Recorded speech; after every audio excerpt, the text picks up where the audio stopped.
We'll take you live now to Pearson Airport, where Premier Doug Ford is making an announcement alongside his finance and labor ministers. Let's listen in live. Of safety and plumbing systems here at Pearson. Clarence came to Ontario and to Canada in 1987. Over the past 20 years, he's put his skills to use to keep the airport running smoothly for the over 12 million people who rely on it every year. Clarence's story is one of many, of skilled immigrants coming to Ontario in search of a better life, only to be held back by barriers that prevent so many from working in the field they've studied. This isn't how it should be in Canada. We've been focused on removing these barriers they face, including the requirement for Canadian work experience. Newcomers never cease to amaze me with the determination they have to overcome obstacles to build a better life for them and their families here in Ontario. Because no matter where you come from, you can build the Canadian dream for you and your family. Our futures are only limited by our dreams and our willingness to work hard. And as the Premier says, we need all hands on deck to build a stronger Ontario. To share more about his story, I'm really pleased and honored to welcome Clarence to the podium. Clarence, over to you.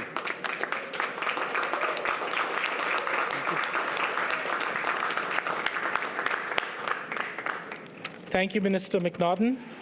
A warm welcome to yourself, Premier Ford, and Minister Bethlen-Fowey. From all of us at the GTA, we are honored that Toronto Pearson was chosen as the location to make this exciting announcement. Ontario is truly a place of opportunity. I myself arrived in December of 1987 as a foreign-trained and experienced commercial diver, and 35 years later, work in a different profession and still call Ontario, Canada, home. It has not been all smooth sailing, and like many others, endured a lot of ups and downs and faced many challenges. Unlike today, there were no educational transition programs to assist with career changes, and the term transferable skills was unheard of. With the help of the Ontario Association of Certified Engineering Technicians and Technologists, and a never giving up attitude, I was fortunate to overcome many of those obstacles. Today, there's a lot more support available. We are looking forward to hearing about the Ontario government's plan to help new immigrants find meaningful employment sooner in their field. I would like to thank the GTA for providing me with a challenging and rewarding career for the past 20 years. Finally, a big shout out to the GTA maintenance team, and especially to my life safety and plumbing technical team for always supporting me and helping me challenge the status quo. Thank you.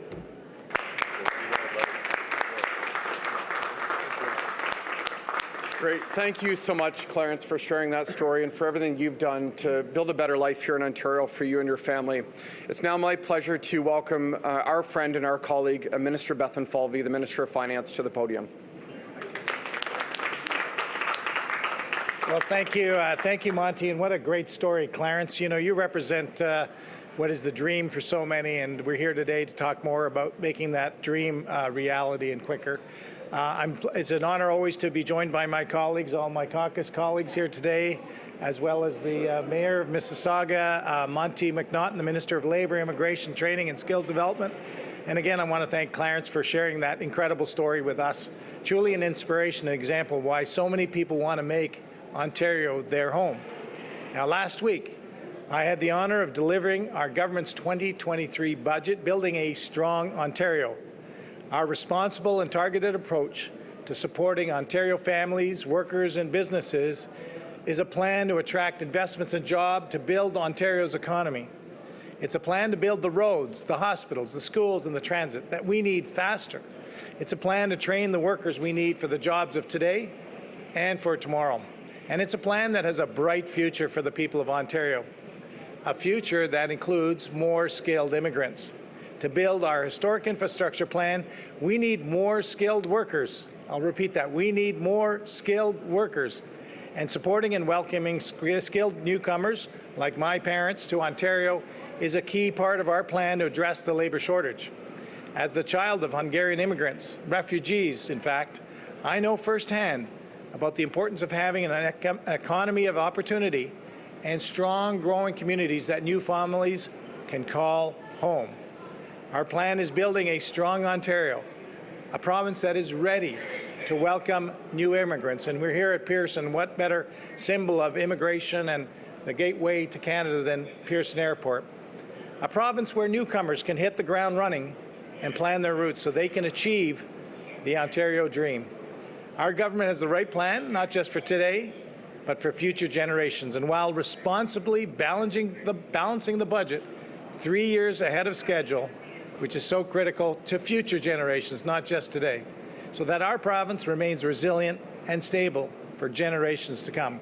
You know, folks, we have the right Premier, we have the right team, and we are building an Ontario that we can all be proud of. And with that, it's my distinct honor to introduce the Premier of Ontario, Doug Ford.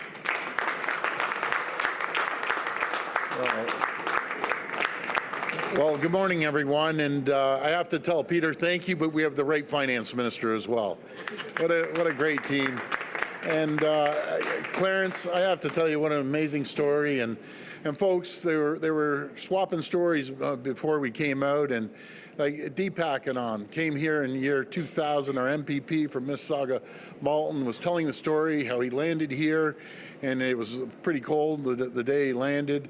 But Natalia Kusendova and Nina Tangri, and what an incredible team, and see how far everyone has come since 2000. And Clarence, your story is amazing too. I've always said, Clarence, when I was in the private sector, nothing's more important to any company than their maintenance department. Without the maintenance department, everything shuts down. So thank you. And I want to thank the team from the GTAA, the Commander-in-Chief, Deborah. I know you were saying at any given time you could use another 1,000 people.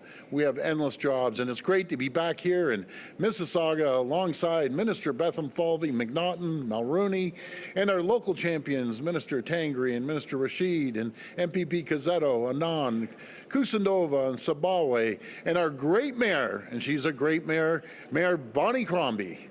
So thanks for being here, Mayor. And she was just telling me about the beautiful blue dress, right? She wore that blue just for me, so thank you, Mayor. Mayor, it's good to be here again in the great city of Mississauga, and thank you to everyone again at the Toronto Pearson Airport for hosting us today. As Peter mentioned, last week we introduced our 2023 budget, Building a Strong Ontario. Our budget, it's a responsible, a targeted plan to help people and businesses today while laying a strong foundation for generations to come. This plan builds on our work to date to create the conditions for businesses to grow and workers to succeed. I always say, government doesn't create jobs, we create the environment and the conditions for companies to come here to thrive, prosper, and grow. And when companies thrive, prosper, and grow, so do the people that work at those companies. The numbers speak for themselves. The previous government chased 300,000 jobs out of this province. Since then, we've created an environment, along with other businesses right across this province.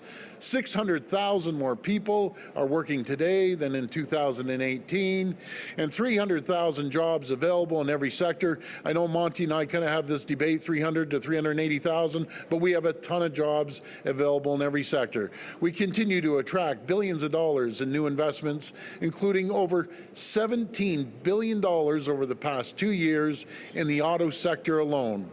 And just think of all those jobs, there's 7 to 1 spin-off jobs. But as we navigate global uncertainty, we can't take this progress for granted, and we won't. We're continuing to invest in and support our growing communities and economy.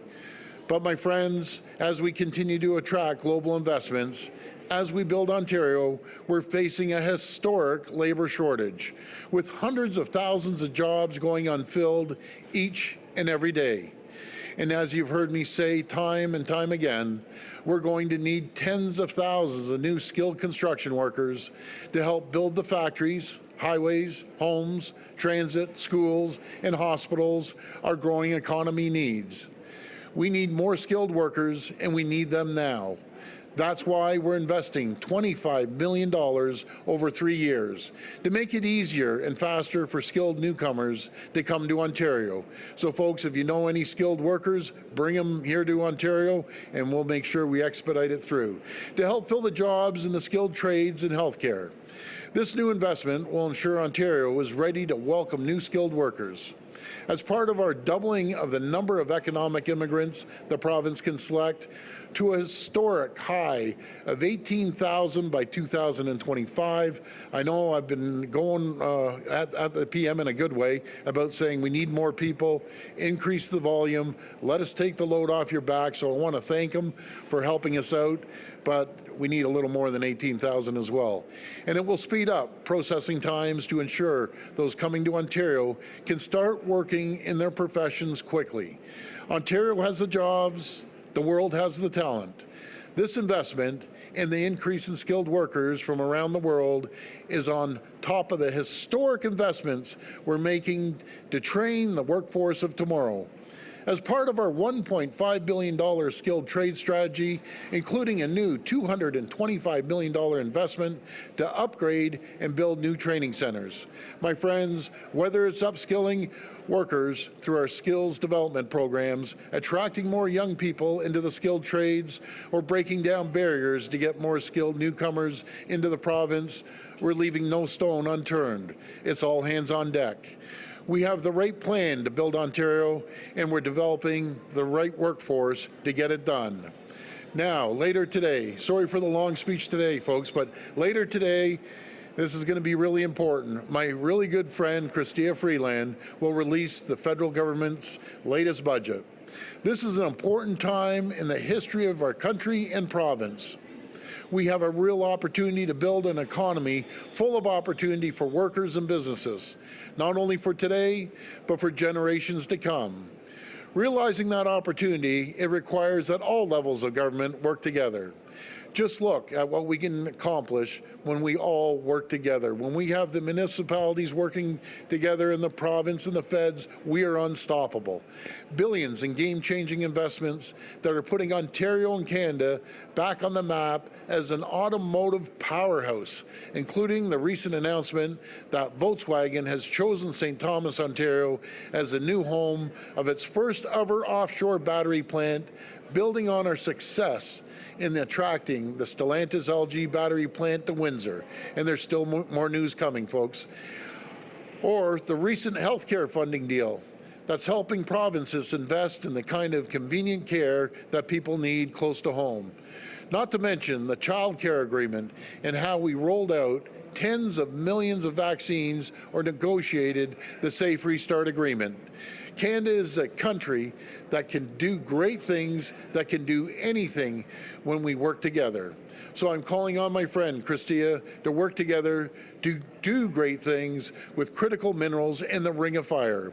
I know she knows we can't pretend to rely on the bad actors like Russia. We need to build up stable homegrown supply chains that unlock the economic potential of the critical minerals and to connect them to our growing electric vehicle and battery ecosystem. It's a win-win-win. Workers win, businesses win, Ontarians win. As our communities grow, I'm also calling on my friend Chrystia to join us in doing everything possible to build more homes so families aren't locked out of the dream of home ownership. In order to tackle the housing affordability crisis, governments at all levels need to work together to get more shovels in the ground. So like Minister Bethlenfalvy did last week, I'm calling on the federal government to defer the harmonized sales tax on all new large-scale proposed built rental housing projects. This will spur construction of more rental housing. It will help create jobs, drive economic development, and support growth. It's another win-win-win. We've got big challenges ahead, but we've got even bigger opportunities. And there's nothing we can't do when we work together. I want to thank you for joining us today. I want to thank the GTAA again for hosting us, and may God bless the people of Ontario.